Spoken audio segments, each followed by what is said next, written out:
Item number 1 माननीय वित्त मंत्री श्रीमती निर्मला सीतारमण जी।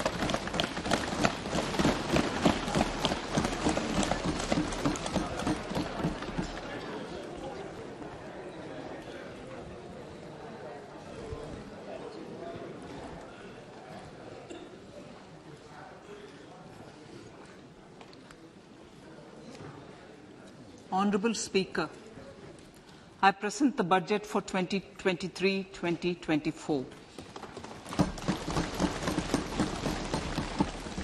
This is the first budget in Amrit Kal. This budget hopes to build on the foundation laid in the previous budget and the blueprint drawn for India at 100. We envision a prosperous and inclusive India in which the fruits of development will reach all sections and citizens, especially our youth, women, farmers, OBCs, scheduled castes and scheduled tribes.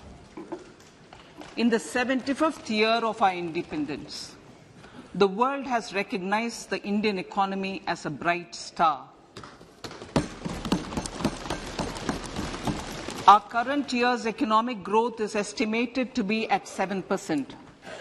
It is notable that this is the highest among all the major economies. This is in spite of the massive slowdown globally caused by COVID-19 and the war.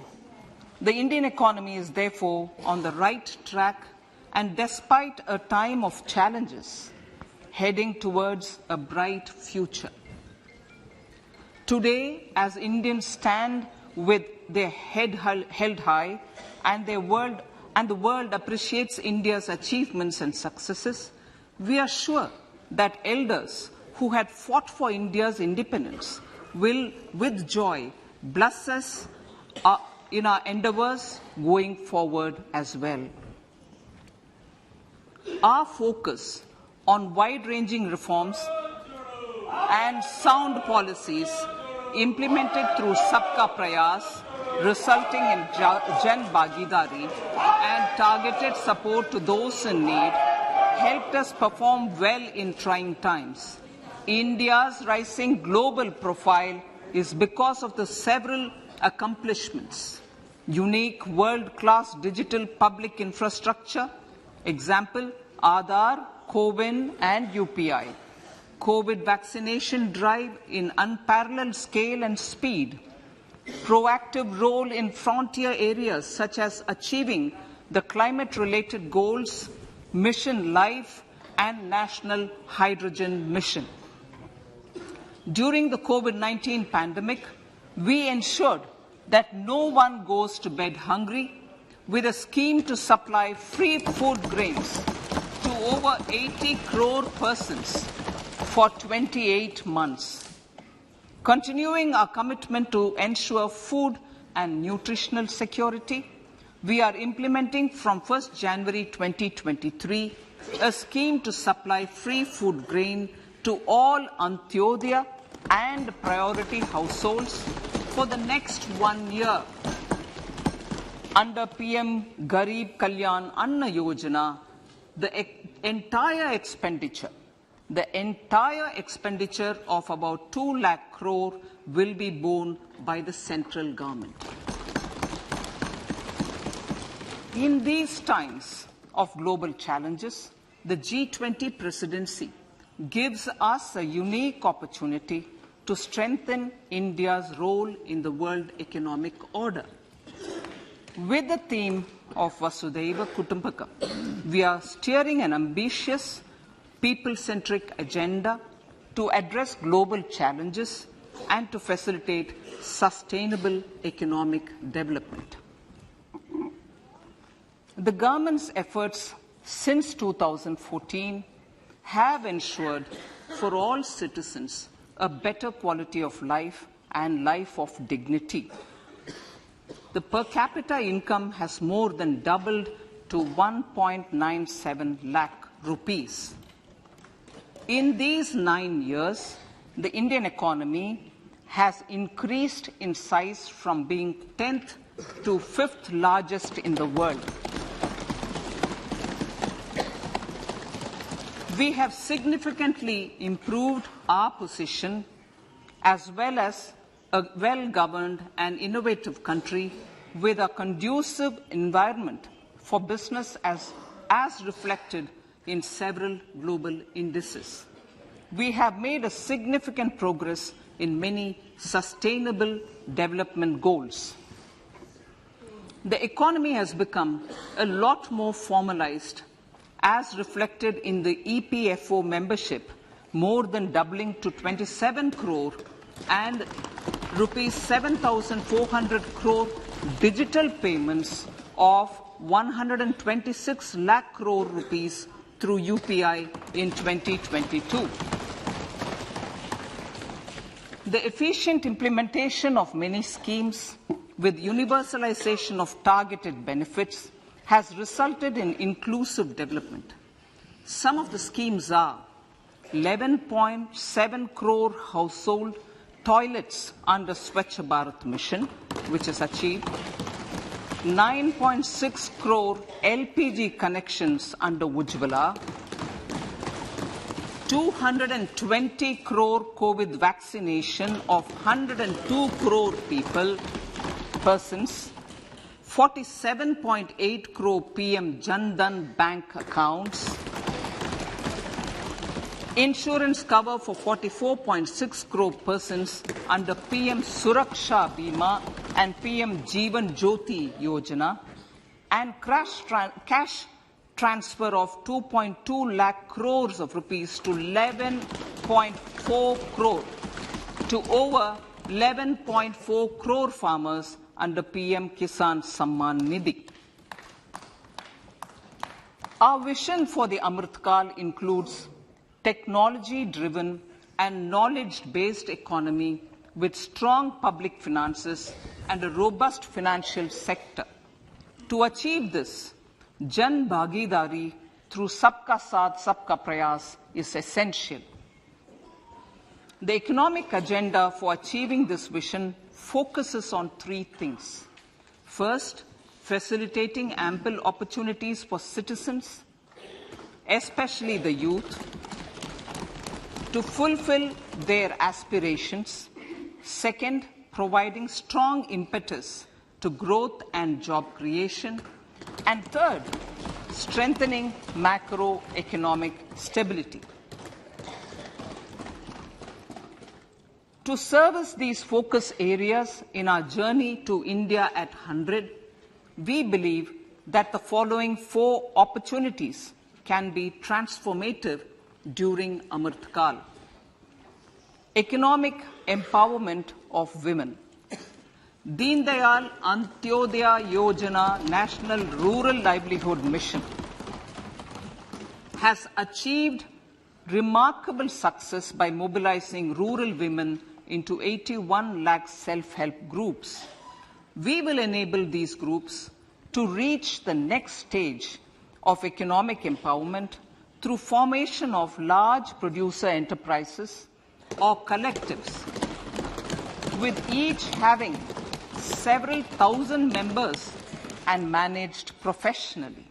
They will be helped with raw materials supply and for better design, quality, branding and marketing of their products. Through supporting these policies, they will be enabled to scale up their operations to serve the large consumer markets, as has been the case with the several startups growing into unicorns. PM Vishwakarma Kaushal Samman, PM Vikas. For centuries, traditional artisans and craftspeople who work with their hands using tools have brought renown for India. They are generally referred to as Vishwakarma. The art and the handicraft created by them represents the true spirit of Atmanirbhar Bharat. For the first time, a package of assistance for them has been conceptualized. The new scheme will enable them to improve the quality, scale, and reach of their products integrating them with the MSME value chain. The components of the scheme will include not only financial support, but also access to advanced skill training, knowledge of modern digital techniques, and efficient green technologies, brand promotion, linkage with local and global markets, digital payments, and social security. This will greatly benefit the scheduled castes, scheduled tribes, OBCs, women, and people belonging to the weaker sections. Tourism. The country offers immense attraction for domestic as well as foreign tourists. There is a large potential to be tapped in tourism. The sector holds huge opportunities for jobs and entrepreneurship for youth in particular. Promotion of tourism will be taken up on mission mode with active participation of states, convergence of government programs, and public-private partnerships. Green growth. We are implementing many programs for green fuel, green energy, green farming, green mobility, green buildings, and green equipment, and policies for efficient use of energy across various economic sectors. These green growth efforts help in reducing carbon intensity of the economy and provides for large-scale green job opportunities.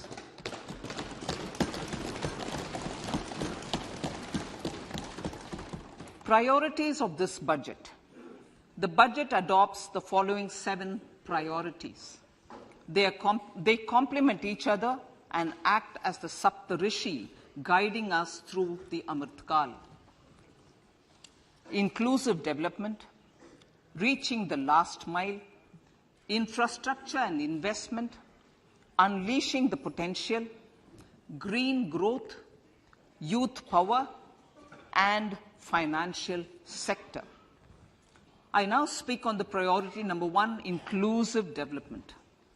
The government's philosophy of Sabka Saath, Sabka Vikas has facilitated inclusive development covering in specific farmers, women, youth, OBCs, scheduled castes, scheduled tribes, Divyangjan, and economically weaker sections, and overall priority for the underprivileged, Vanchiton ko Variyata. There has also been a sustained focus on Jammu Kashmir, Ladakh, and the Northeast. This budget builds on those efforts. Digital public infrastructure for agriculture. Digital public infrastructure for agriculture will be built as an open source, open standard, and interoperable public good. This will enable inclusive farmer-centric solutions through relevant information services for crop planning and health, improved access to farm inputs, credit and insurance, help for crop estimation, market intelligence, and support for growth of agri-tech industry and startups.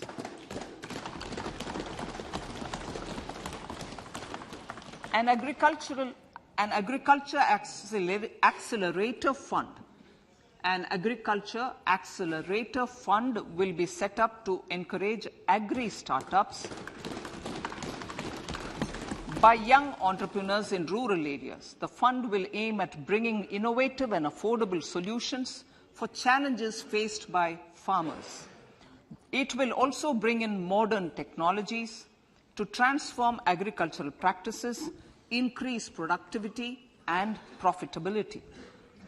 To enhance the productivity of extra long staple cotton, we will adopt a cluster-based and value chain approach through public-private partnerships. This will mean collaboration between farmers, state and industry for input supplies, extension services and market linkages. We will launch an Atmanirbhar Clean Plant program to boost availability of disease-free, quality planting material for high-value horticultural crops at an outlay of 2,200 crores. Global hub for millets, which are Sri Anna. India is the forefront. India is at the forefront of popularizing millets, whose consumption furthers nutrition, food security, and welfare of farmers, said the Honorable Prime Minister. We are the largest producer and second largest exporter of Sri Anna in the world. We grow several types of Sri Anna, such as Sri Anna Jowar, Sri Anna Ragi, Sri Anna Bajra, Sri Anna Kutu, Ramdana, Kangni, Kutni, Kutki, Kodo, China, and Sama. These have a number of health benefits and have been an integral part of our food for centuries.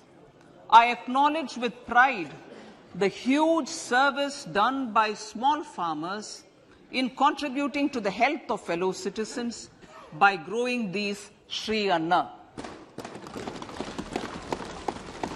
Now, to make India a global hub for Sri Anna, the Indian Institute of Millet Research, ideally Indian Institute of the Sri Anna Research, Hyderabad, will be supported as the center of excellence for sharing best practices, research, and technologies at the international level.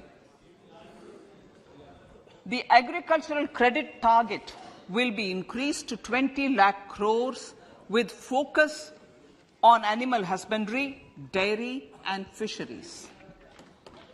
We will launch a new sub-scheme of PM Matsya Sampada Yojana, which is an existing scheme, but we'll launch a new sub-scheme with targeted investment of 6,000 crores to further enable activities of fishermen, fish vendors, and micro and small entrepreneurs, improve value chain efficiencies, and expand the market.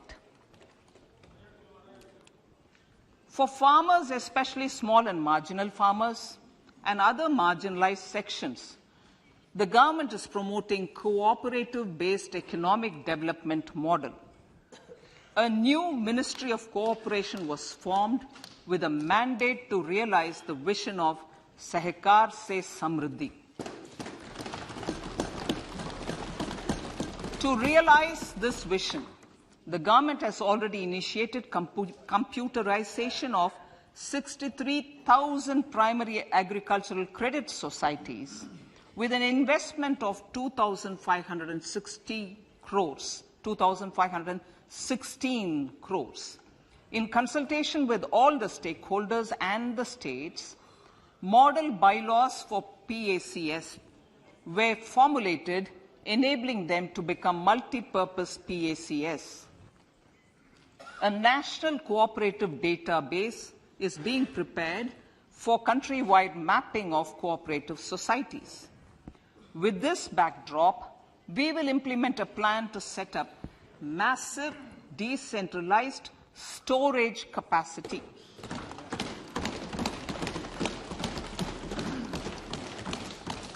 This will help farmers store their produce and realize remunerative prices through sale at appropriate times. The government will also facilitate setting up of a large number of multi-purpose cooperative societies, primary fishery societies, and dairy cooperative societies in uncovered panchayat and villages in the next 5 years.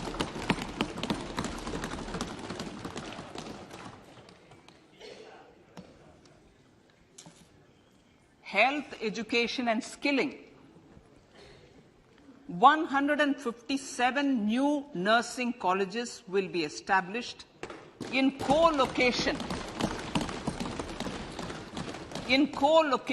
with the existing 157 medical colleges established since 2014.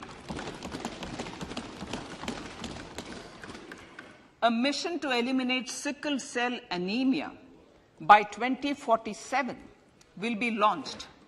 It will entail awareness creation, universal screening of 7 crore people in the age group of 0 to 40 years in affected tribal areas and counseling through collaborative efforts of central ministries and state governments. Facilities in select ICMR labs, Indian Council for Medical Research Labs, will be made available for research by public and private medical college faculty and private sector R&D teams for encouraging collaborative research and innovation. A new program to promote research and innovation in pharmaceuticals will be taken up through centers of excellence. We shall also encourage industry to invest in research and development in specific priority areas. Dedicated multidisciplinary courses for medical devices will be supported in existing institutions to ensure availability of skilled manpower for futuristic medical technologies, high-end manufacturing and research. Teachers' training. Teachers' training will be re-envisioned through innovative pedagogy, curriculum transaction, continuous professional development, dipstick surveys, and ICT implementation. The District Institute of Education and Training will be developed as vibrant institutes of excellence for this purpose.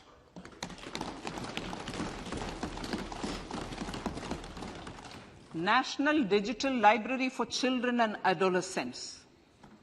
A National Digital Library for Children and Adolescents will be set up for facilitating availability of quality books across geographies, languages, genres, and levels, and device-agnostic accessibility. States will be encouraged to set up physical libraries for them at panchayat and ward levels and provide infrastructure for accessing the national digital library resources. Additionally, to build a culture of reading and to make up for pandemic time learning loss, the National Book Trust, the Children's Book Trust, and other sources will be encouraged to provide and replenish non-curricular titles in regional languages and in English to these physical libraries. Collaboration with NGOs that work in literacy will also be a part of this initiative to inculcate financial literacy. Financial sector regulators and organizations will be encouraged to provide age-appropriate reading material to these libraries. I move to priority 2, reaching the last mile. Prime Minister Vajpayee's government had formed the Ministry of Tribal Affairs and the Department of Development of Northeast Region to provide a sharper focus to the objective of reaching the last mile. Our government has formed the Ministries of Ayush, Fisheries, Animal Husbandry and Dairying, Skill Development, Jal Shakti and Cooperation. Building on the success of the Aspirational Districts program, the government has recently launched the Aspirational Blocks program, covering 500 blocks for saturation of essential government services across multiple domains such as health, nutrition, education, agriculture, water resources, financial inclusion, skill development, and basic infrastructure. Manya Speaker, Sir, Pradhan Mantri PVTG, which is Primitive Vulnerable Tribal Groups, development mission is being launched. To improve socio-economic conditions of the particularly vulnerable tribal groups, the PVTGs as we refer them to, Pradhan Mantri PVTG Development Mission will be launched. This will saturate PVTG families and habitations with basic facilities such as safe housing, clean drinking water and sanitation, improved access to education, health, nutrition, road and telecom connectivity, and sustainable livelihood opportunities. An amount of 15,000 crores will be made available to implement the mission in the next 3 years under the Development Action Plan for the Scheduled Tribes. Ekalavya Model Residential Schools. In the next 3 years, Centre will recruit 38,800 teachers and support staff for the 740 Ekalavya Model Residential Schools, which is serving 3.5 lakh tribal students.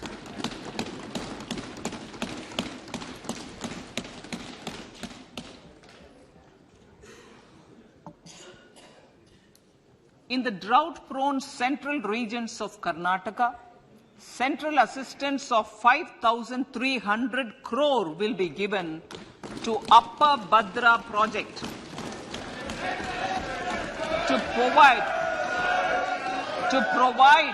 sustainable micro-irrigation and filling up of surface tanks for drinking water.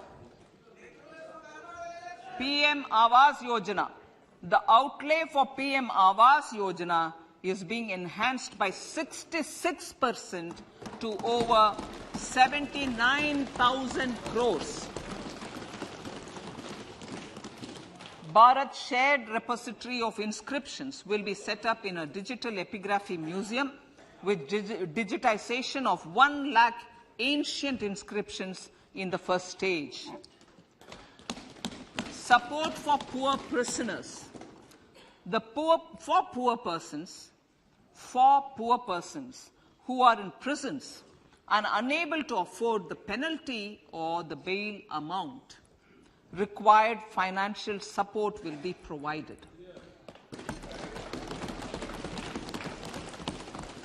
Priority number 3, infrastructure and investment.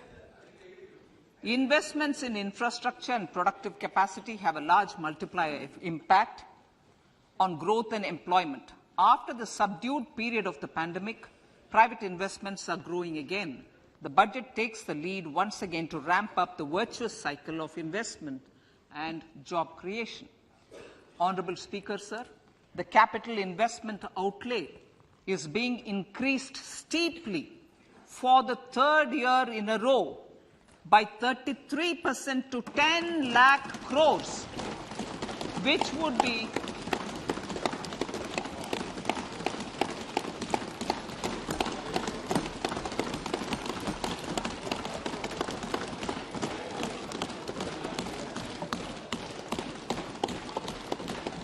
which would be 3.3% of GDP.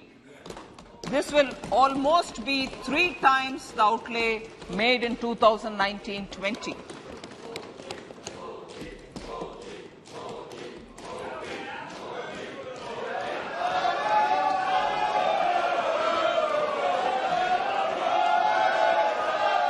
This substantial increase in recent years is central to the government's efforts to enhance growth potential and job creation, crowd in private investments, and provide a cushion against global headwinds.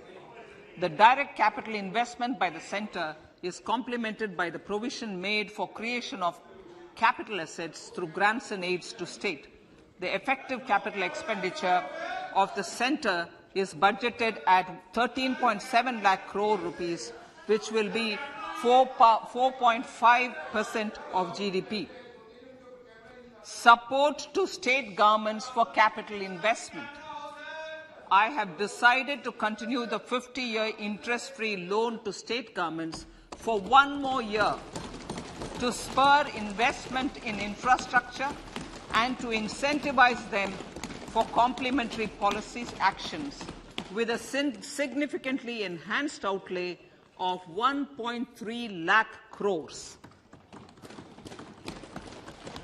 The newly established Infrastructure Finance Secretariat will assist all stakeholders for more private investment in infrastructure, including railways, roads, urban infrastructure and power, which are predominantly depend on public resources. The harmonized master list of infrastructure will be reviewed by an expert committee for recommending the classification and financing framework suitable for Amrit Kal. A capital outlay, I'm talking about railways now, sir, Honorable Speaker, railways. A capital outlay of 2.40 lakh crores has been provided for the railways. This is the highest ever outlay this highest ever outlay is about 9 times the outlay made in 2013-14.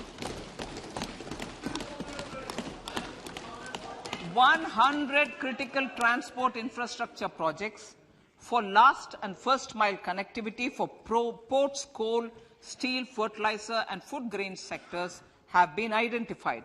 They will be taken up on priority with investment of 75,000 crores, including 15,000 crore from private sources. 50 additional airports, heliports, water aerodromes, and advanced landing grounds will be revived for improving regional air connectivity.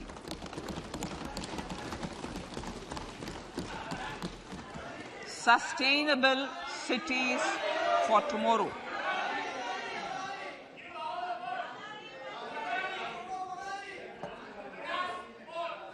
States and cities will be encouraged to undertake urban planning reforms and actions to transform our cities into sustainable cities of tomorrow. This means efficient use of land resources, adequate resources for urban infrastructure, transit-oriented development, enhanced availability and affordability of urban land and opportunities for all. Through property tax governance reforms and ring-fencing user charges on urban infrastructure, cities will be incentivized to improve their creditworthiness for municipal bonds. Like the RIDF, an Urban Infrastructure Development Fund will be established through use of priority sector lending shortfall. This will be managed by the National Housing Bank and will be used by public agencies to create urban infrastructure in Tier 2 and Tier 3 cities.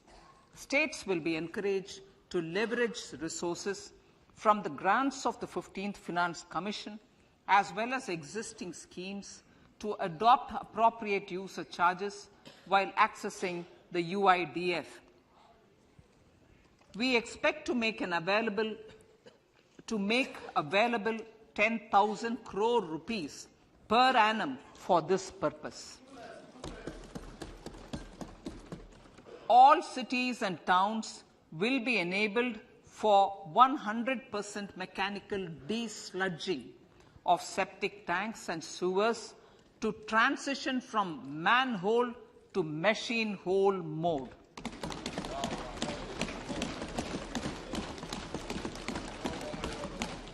Enhanced focus will be provided for scientific management of dry and wet waste. Honorable Speaker, sir, our Prime Minister had said, good governance is the key to a nation's progress. Our government is committed to providing a transparent and accountable administration which works for the betterment and welfare of common citizens. Mission Karma Yogi. Under Mission Karma Yogi, Centre, states and the union territories are making and implementing capacity building plans for civil servants. The government has also launched an integrated online training platform, I Got Karma Yogi, to provide continuous learning opportunities for lakhs of government employees to upgrade their skills and facilitate people-centric approach. Sir, for enhancing ease of doing business, more than 39,000 compliances have been reduced and more than 3,400 legal provisions have been decriminalized. For furthering the trust-based governance, we have introduced the Jan Vishwas Bill to amend 42 central acts. This budget proposes a series of measures to unleash the potential of our economy. Centers of Excellence for Artificial Intelligence. For realizing the vision of Make AI in India and Make AI Work for India, 3 Centers of Excellence for Artificial Intelligence will be set up in top educational institutions. Leading industry players will partner in conducting interdisciplinary research, develop cutting-edge applications, and scalable problem solutions in the areas of agriculture, health, and sustainable cities. This will galvanize an effective AI ecosystem and nurture quality human resources in the field. National Data Governance Policy to unleash innovation and research by startups and academia. A national data governance policy will be brought out. This will enable access to anonymized data. The KYC process will be simplified, adopting a risk-based instead of one-size-fits-all approach. The financial sector regulators will also be encouraged to have a KYC system fully amenable to meet the needs of digital India. One-stop solution for identity and address updating. A one-stop solution for reconciliation and updating of identity and address of individuals maintained by various government agencies, regulators, and regulated entities will be established using DigiLocker service and Aadhaar as foundational identity. Speaker, sir, common business identifier. For the business establishments required to have a permanent account number, the PAN will be used as the common identifier for all digital systems of specified government agencies. This will bring ease of doing business, and it will be facilitated through a legal mandate. For obviating the need for separate submission of same information to different government agencies, a system of unified filing process will be set up.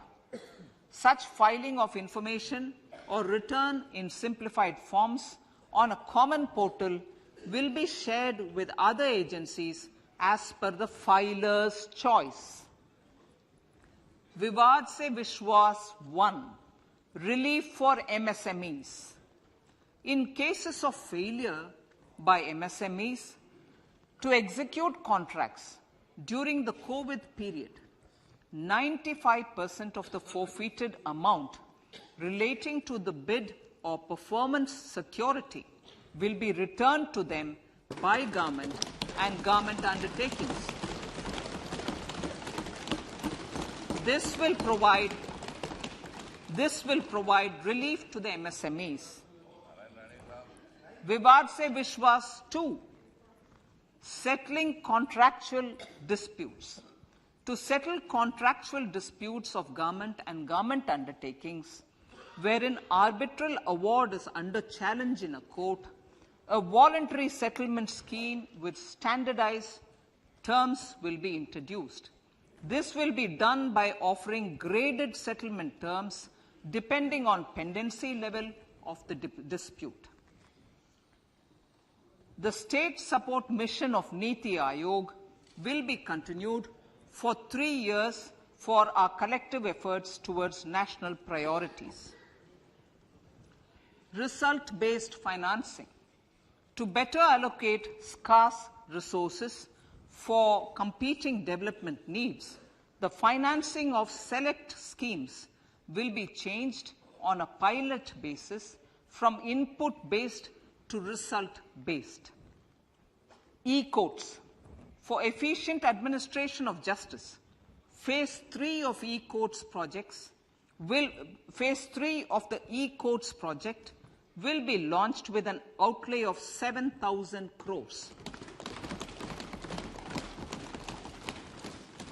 Fintech services in India have been facilitated by our digital public infrastructure, including Aadhaar, PM Jan Dhan Yojana, Video, KYC, India Stack, and UPI. To enable more fintech innovative services, the scope of documents available in DigiLocker for individuals will be expanded. An entity DigiLocker will be set up for the use by MSMEs, large businesses, and also charitable trusts. This will be towards storing and sharing documents online securely whenever needed with various authorities, regulators, banks, and other business entities. 5G services. 100 labs for developing applications using 5G services will be set up in engineering institutions.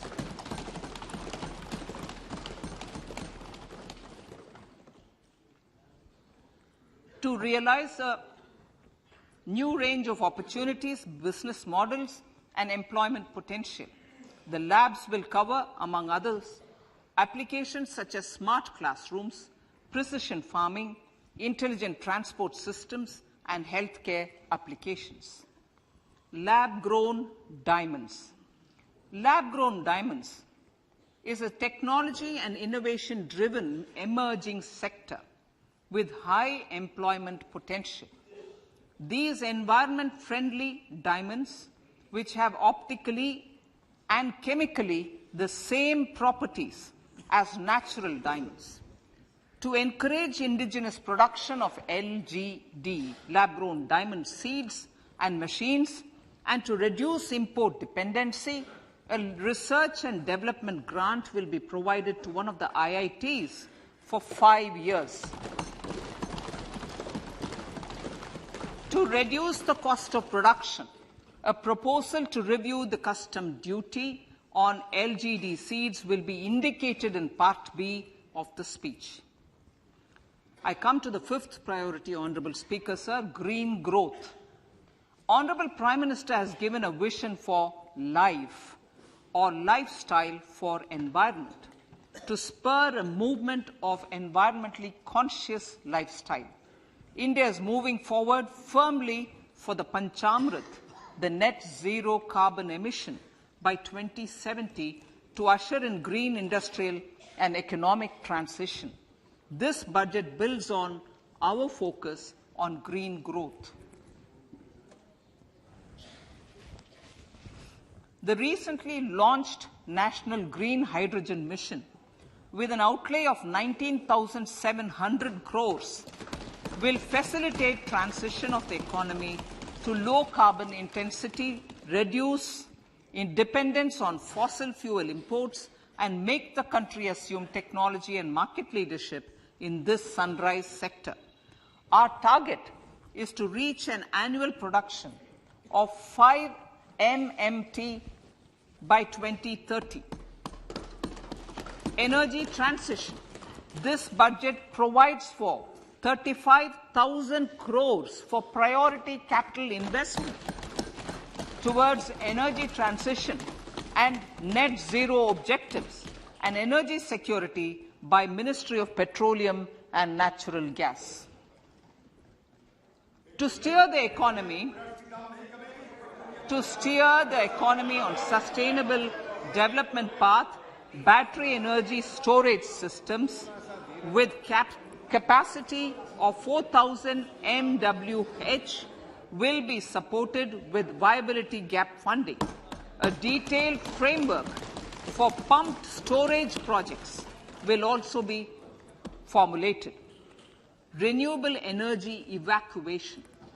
The interstate transmission system for evacuation and grid integration of 13 gigawatt renewable energy from Ladakh will be constructed with investment of 20,700 crore, including central support of 8,300 crores. Green Credit Program. For encouraging behavioral change, a green credit program will be notified under the Environment Protection Act.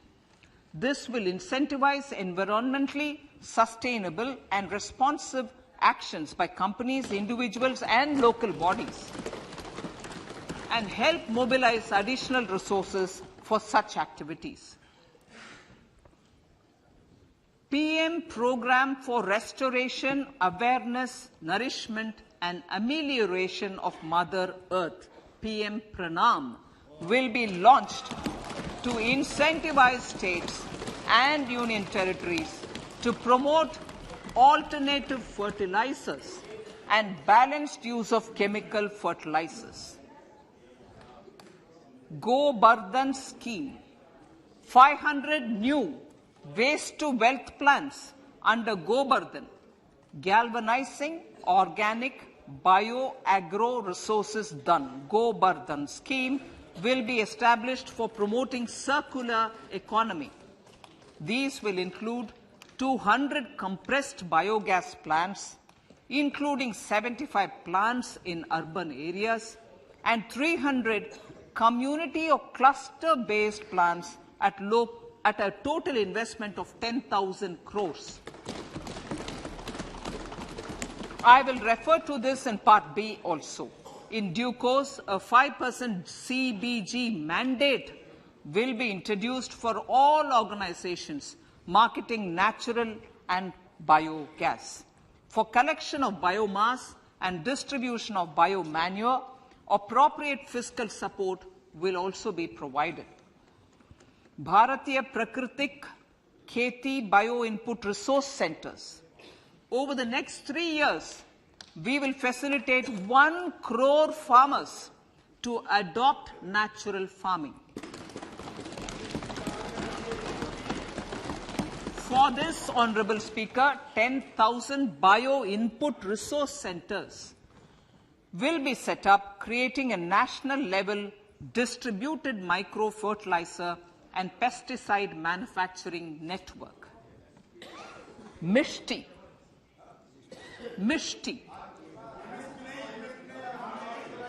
Building on India's success in afforestation, mangrove initiative for shoreline habitats and tangible incomes, Mishti, will be taken up for mangrove plantation along the coastline and on salt pan lands wherever feasible through convergence between Manrega, Campa, Fund and other sources. Amrit Dharohar.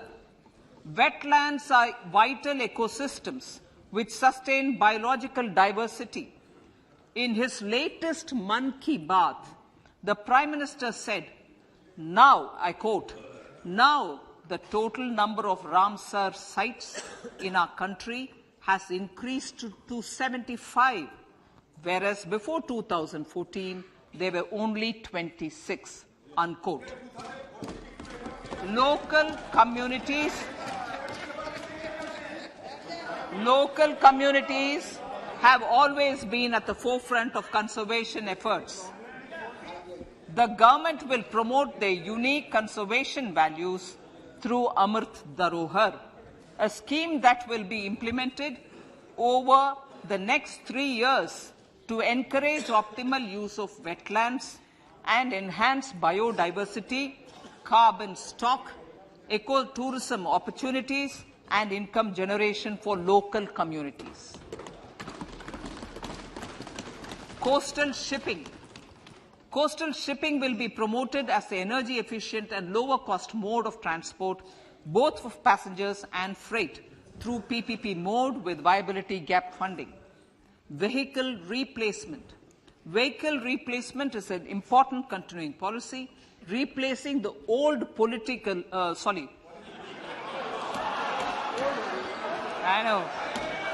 replacing,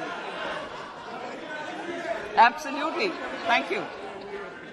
Replacing old polluting vehicles. May be applicable, right? Replacing old polluting vehicles is an important part of greening our economy. In furtherance of the vehicle scrapping policy mentioned in Budget 21-22, I have allocated adequate funds to scrap old vehicles of the central government. States will also be supported in replacing old vehicles and old state ambulances. Honourable Speaker, sir, I move to priority 6, youth power. To empower our youth and help the Amrit PD realize their dreams, we have formulated the National Education Policy, which is very wide in its scope, but one of the things is also to focus on skilling, adopted economic policies that facilitate job creation at scale and have supported business opportunities. Pradhan Mantri Kaushal Vikas Yojana. Pradhan Mantri Kaushal Vikas Yojana 4.0 will be launched to skill lakhs of youth within the next 3 years. On-job training, industry partnership, and alignment of courses with needs of industry will be emphasized. The scheme will also cover new age courses for Industry 4.0 like coding, AI, robotics, mechatronics, IoT, 3D printing, drones, and other soft skills. To skill youth for international opportunities, 30 Skill India international centers will be set up across different states. The digital ecosystem for skilling will be further expanded with the launch of a unified Skill India digital platform for enabling demand-based formal skilling, linking with employers including MSMEs, and facilitating access to entrepreneurship schemes. To provide stipend support to 47 lakh youths in 3 years, direct benefit transfer under a pan-India national apprenticeship promotion scheme will be rolled out. Tourism. Honourable Speaker, sir, with an integrated and innovative approach, at least 50 destinations will be selected through challenge mode. In addition to aspects such as physical connectivity, virtual connectivity, tourist guides, high standards for food streets, and tourist security, all the relevant aspects would be made available on an app to enhance tourist experience. Every destination would be developed as a complete package. The focus of development of tourism would be on domestic as well as foreign tourists.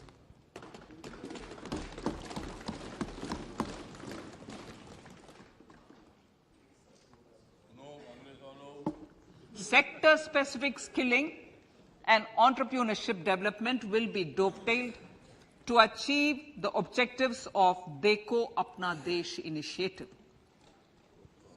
This was launched as an appeal by the Honourable Prime Minister to the middle class to prefer domestic tourism over international tourism. The integrated development of theme-based tourist circuits, the Swadesh Darshan scheme, was also launched.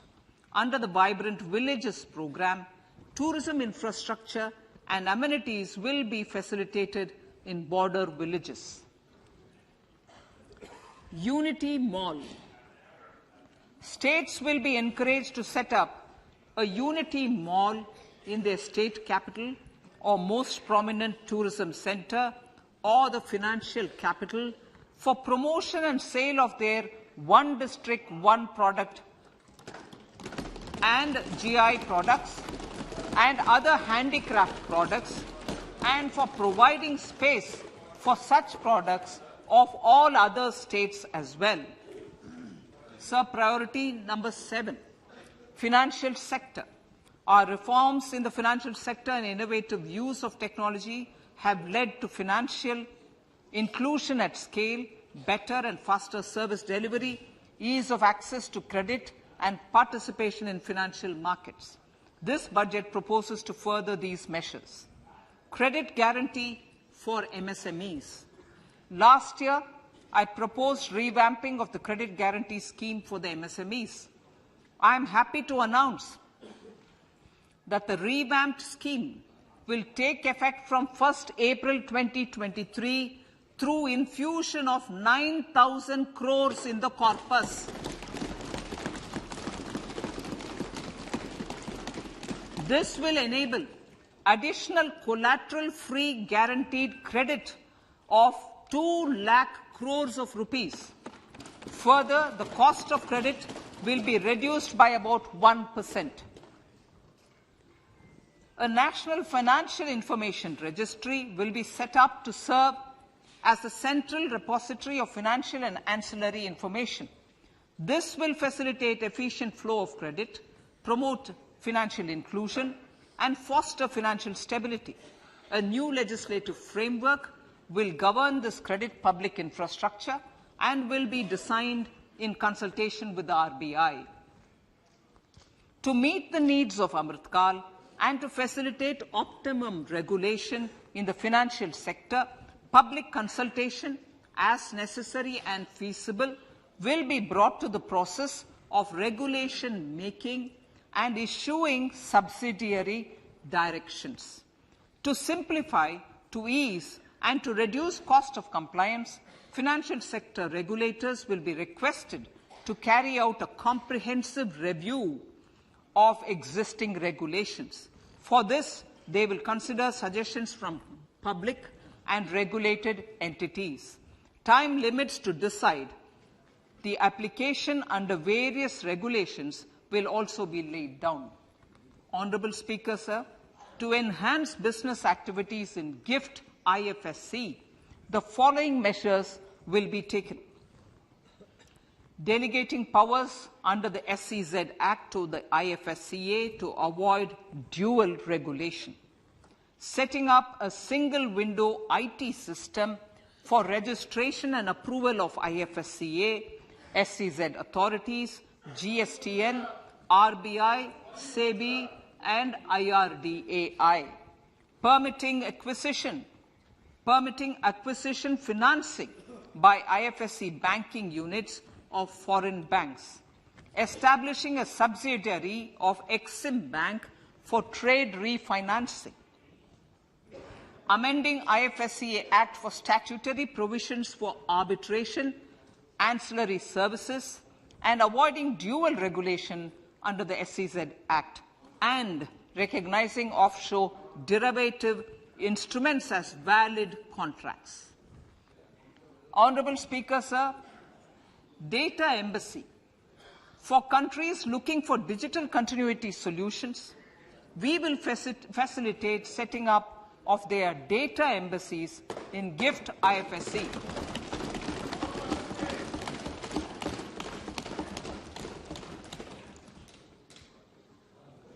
Improving governance and investor protection in banking sector. To improve bank governance and enhance investors' protection, certain amendments to the Banking Regulation Act, the Banking Companies Act, and the Reserve Bank of India Act are being proposed. Capacity building in securities market. Honourable Speaker, sir, to build capacity of functionaries and professionals in the securities market, SEBI will be empowered to develop, regulate, maintain, and enforce norms and standards for education in the National Institute of Securities Markets and to recognize award of degrees, diplomas, and certificates. A central processing center will be set up for faster response to companies through centralized handling of various forms filed with field officers under the Companies Act. Reclaiming of shares and dividends. For investors to reclaim unclaimed shares and unpaid dividends from the Investor Education and Protection Fund Authority with ease, from the Investor Education and Protection Fund Authority with ease, an integrated IT portal will be established. Digital payments continue to find wide acceptance. In 2022, they show an increase of 76% in transaction and 91% in value. Fiscal support for this digital public infrastructure will continue in 2023-2024. Azadi Ka Amrit Mahotsav, Mahila Samman Bachat Patra.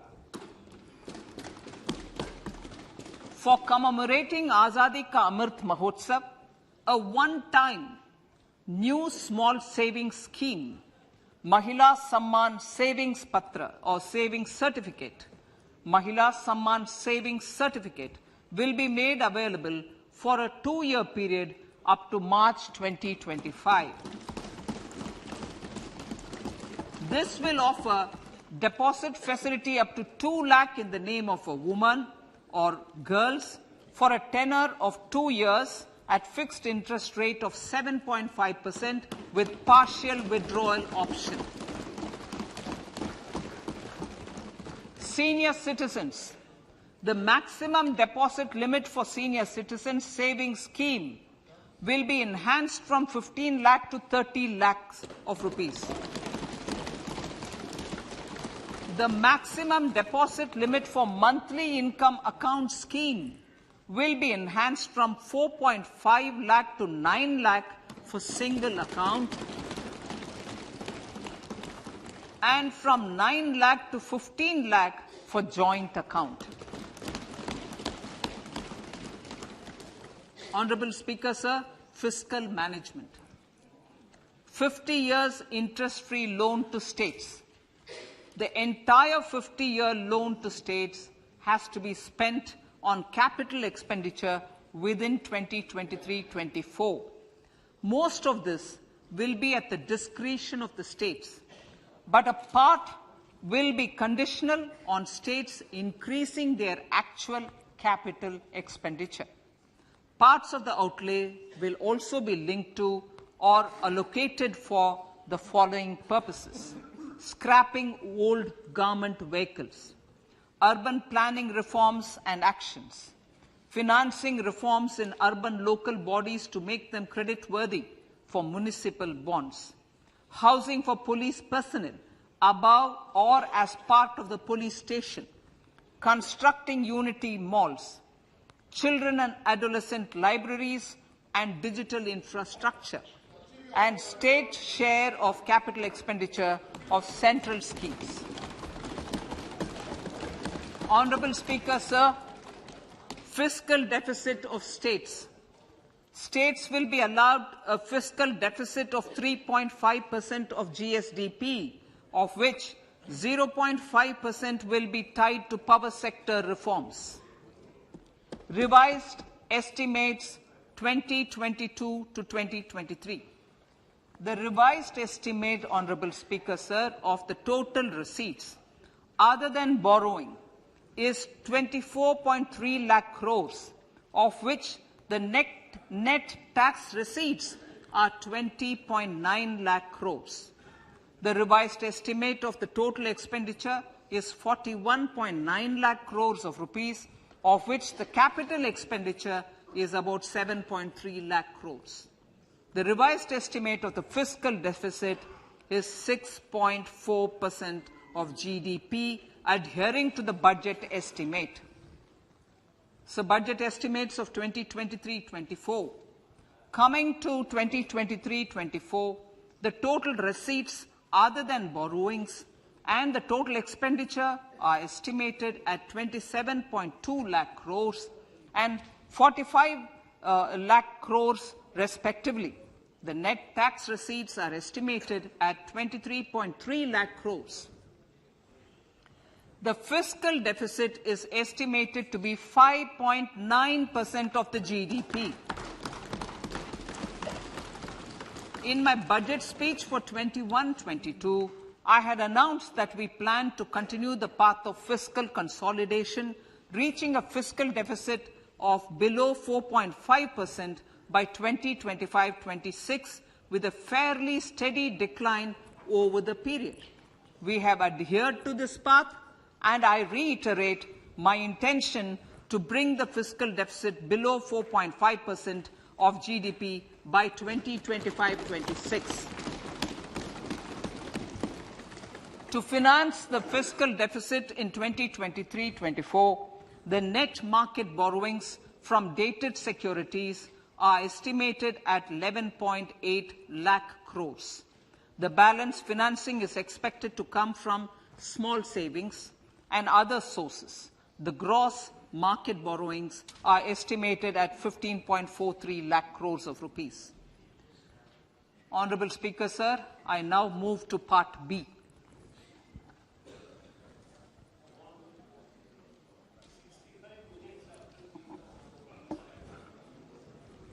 Indirect taxes. My indirect tax proposals will aim to promote exports, boost domestic manufacturing, enhance domestic value addition, encourage green energy and mobility. A simplified tax structure with fewer tax rates helps in reducing compliance burden and improving tax administration. I propose to reduce the number of basic customs duty rates on goods other than textiles and agriculture from 21 to 13. As a result, there are minor changes in the basic custom duties, cesses and surcharges on some items including toys, bicycle, automobiles and naphtha. Green mobility. To avoid cascading of taxes on blended compressed natural gas, I propose to exempt excise duty on GST paid compressed biogas contained in it. To further provide impetus to green mobility, customs duty exemptions is being extended to import of capital goods and machinery required for manufacture of lithium-ion cells for batteries used in electrical vehicles as well. Electronics. As a result of various initiatives of the government, including phased manufacturing program, mobile phone production in India has increased from 5.8 crore units valued at about 18,900 crore in 2014-15 to 31 crore units valued at 2,75,000 crore in the last financial year. To further deepen domestic value addition in manufacturing of mobile phones, I propose to provide relief to customs duty.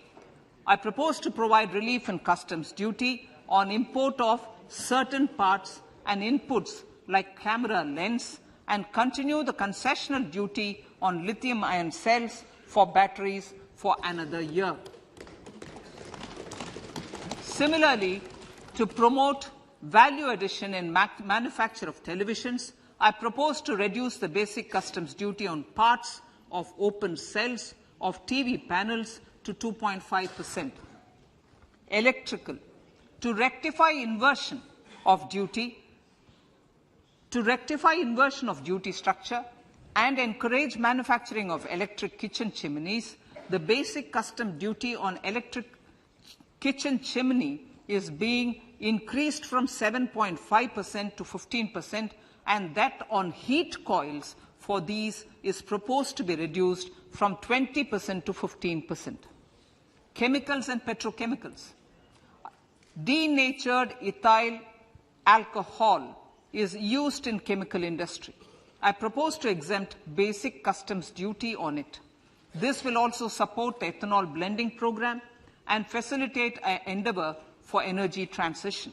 Basic customs duty is also being reduced on acid-grade fluorospar from 5% to 2.5% to make the domestic fluorochemicals industry competitive. Further, the basic customs duty on crude glycerin for use in manufacture of epichlorohydrin is proposed to be reduced from 7.5% to 2.5%.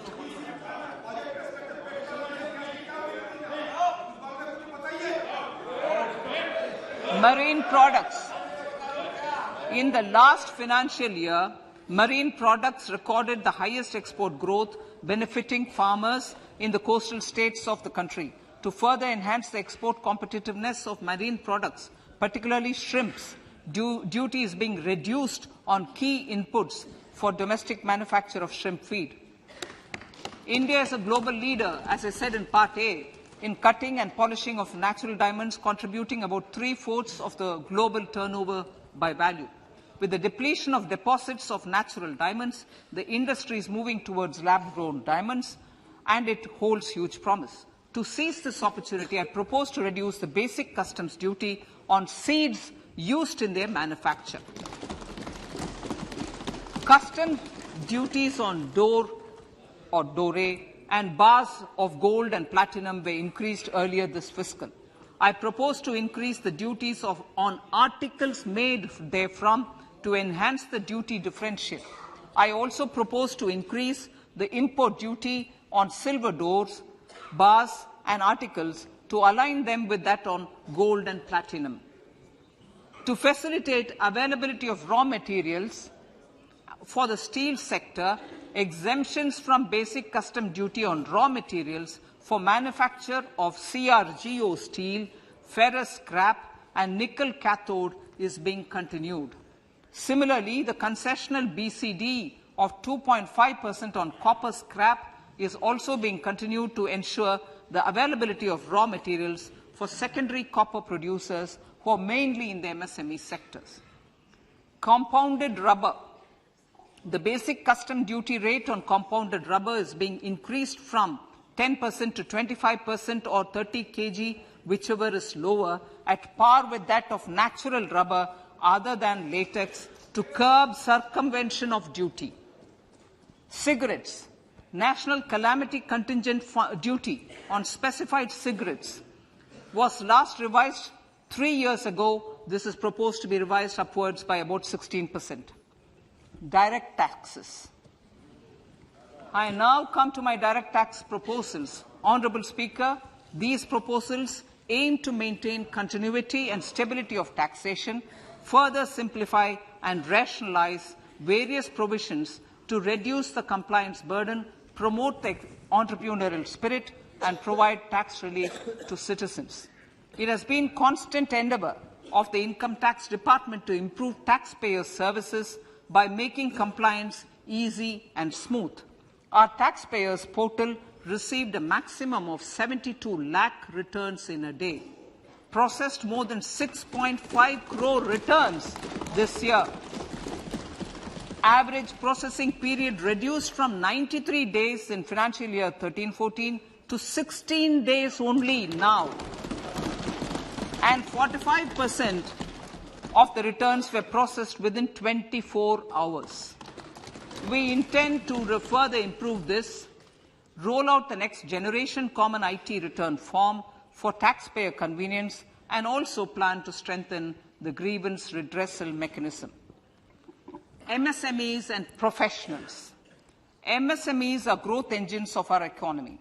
Micro enterprises with turnover up to 2 crore of rupees and certain professionals with turnover of up to 50 lakh rupees can avail the benefit of presumptive taxation.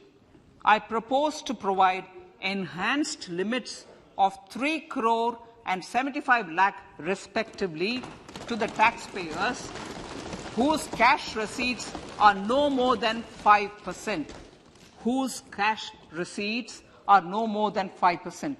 Moreover, to support MSMEs in timely receipt of payments, I propose to allow deduction for expenditure incurred on payments made to them only when payment is actually made.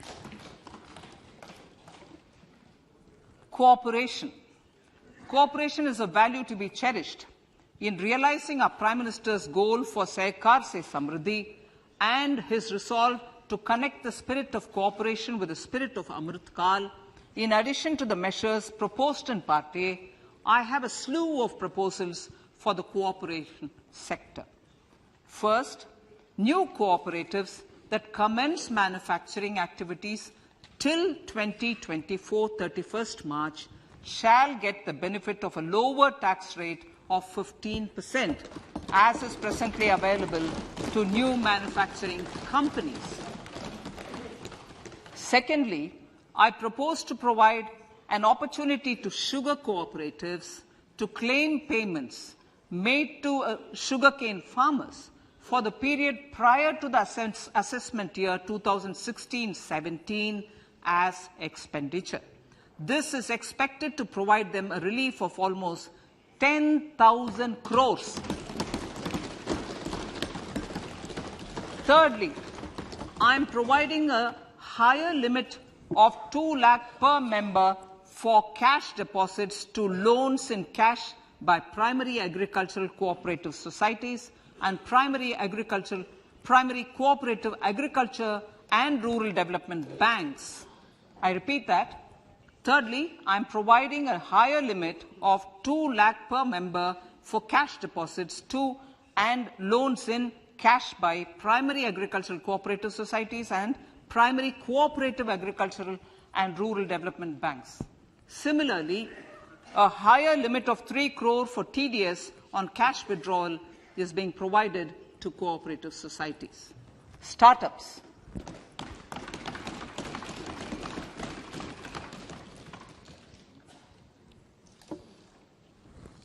Entrepreneurship is vital for a country's economic development.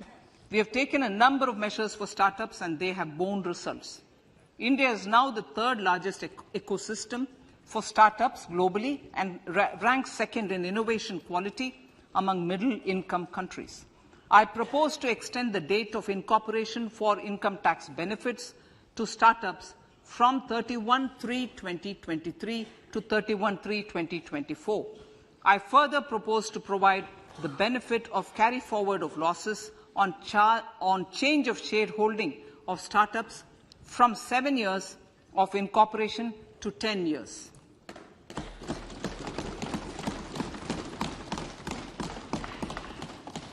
To reduce the pendency of appeals at commissioner level, I propose to deploy about 100 joint commissioners for disposal of small appeals. We shall also be more selective in taking up cases for scrutiny of returns already received this year. Better targeting of tax concessions. For better targeting of tax concessions and exemptions, I propose to cap deduction from capital gains on investment in residential house under Section 54 and Section 54F to 10 crores.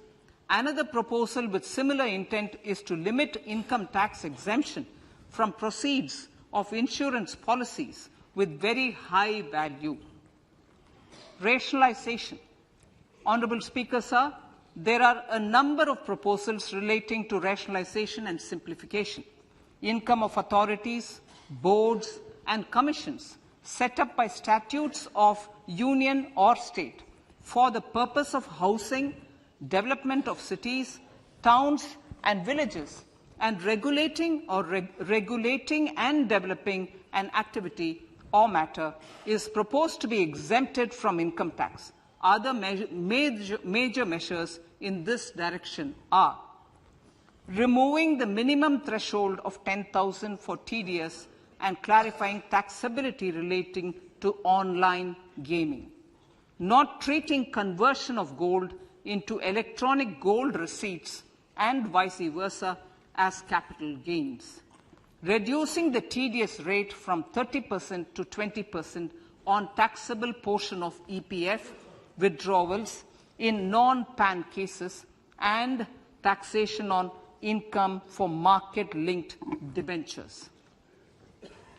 Other major proposals in the Finance Bill relate to the following: extension of period of tax benefits to funds relocating to IFSC, GIFT City till 31/3/2025, decriminalization under Section 276A of the Income Tax Act, allowing carry forward of losses on strategic disinvestment, including that of IDBI Bank, and providing EEE status to Agniveer Fund. Personal income tax.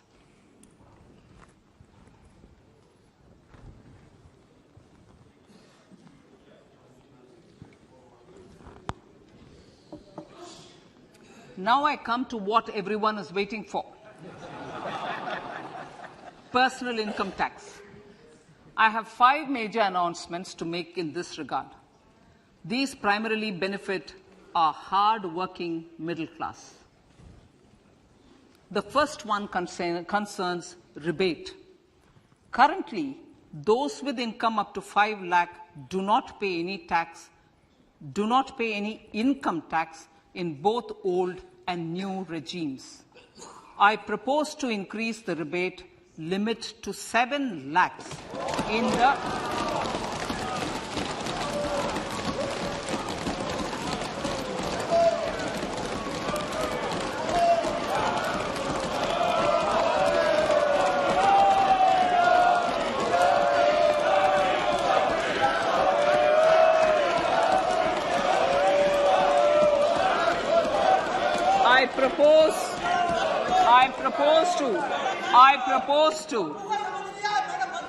I propose to increase the rebate limit to 7 lakh in the new tax regime. Thus, persons in the new tax regime with income up to 7 lakhs will not have to pay any tax at all. The second proposal relates to middle-class individuals.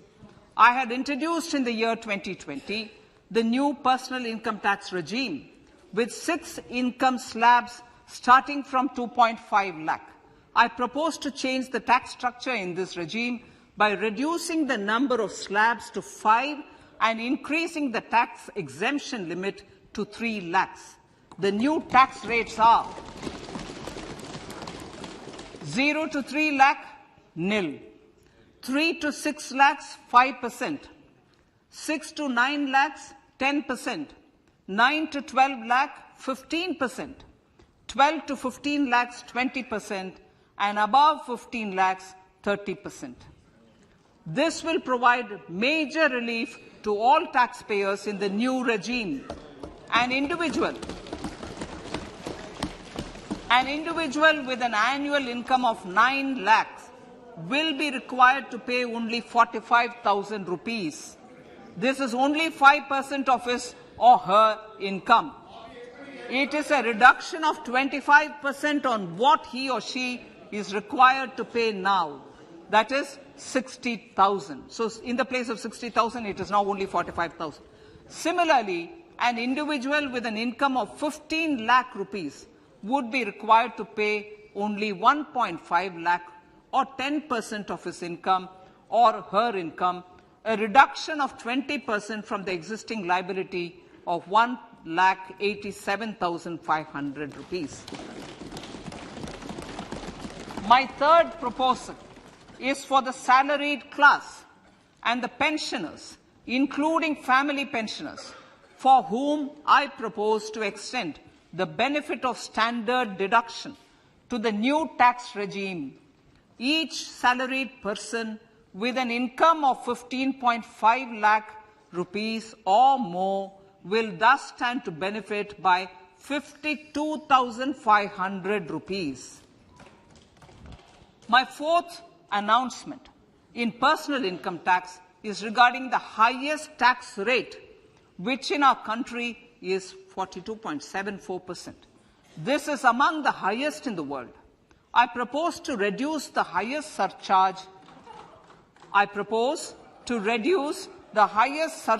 rate from 37% to 25% in the new tax regime.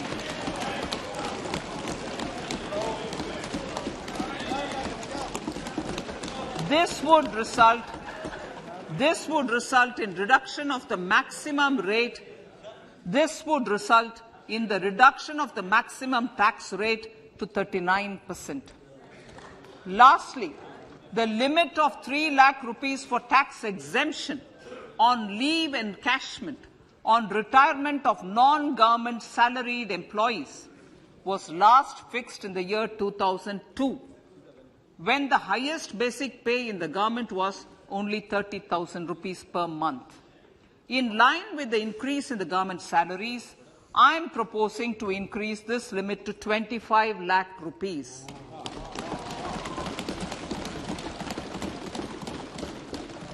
We are also making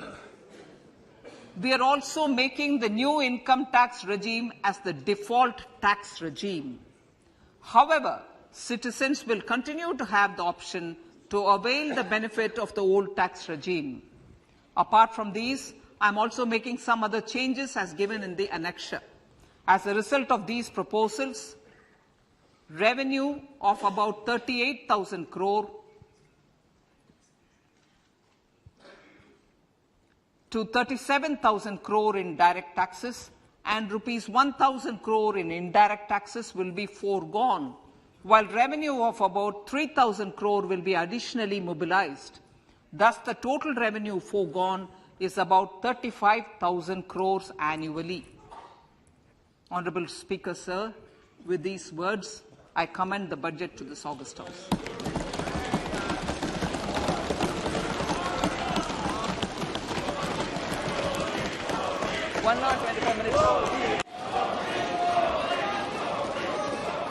item number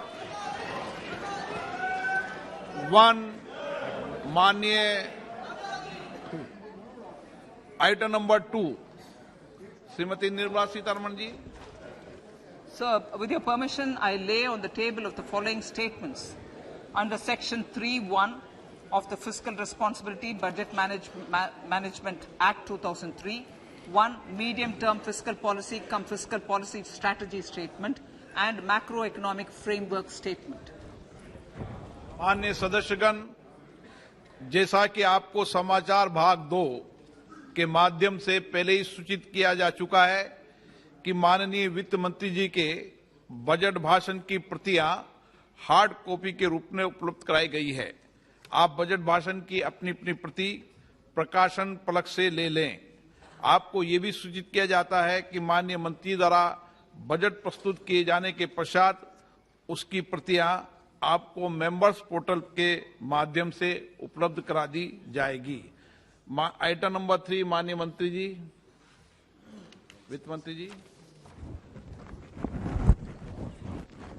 Sir, with your permission, I rise to move for leave to introduce the Finance Bill 2023. प्रश्न ये कि विधेयक को पुनर्स्थापित करने की अनुमति प्रदान की जाए. जो सदस्य इसके पक्ष में हाँ कहें, जो सदस्य विरोध में ना कहें. मेरे विचार में निर्णय हाँ वालों के पक्ष में. माननीय मंत्री जी विधेयक को पुनर्स्थापित करें. Sir, I introduce the bill. सभा की कार्रवाई कल गुरुवार दिनांक 2 फरवरी 2023 को प्राप्त 11 बजे तक के लिए स्थगित की जाती है.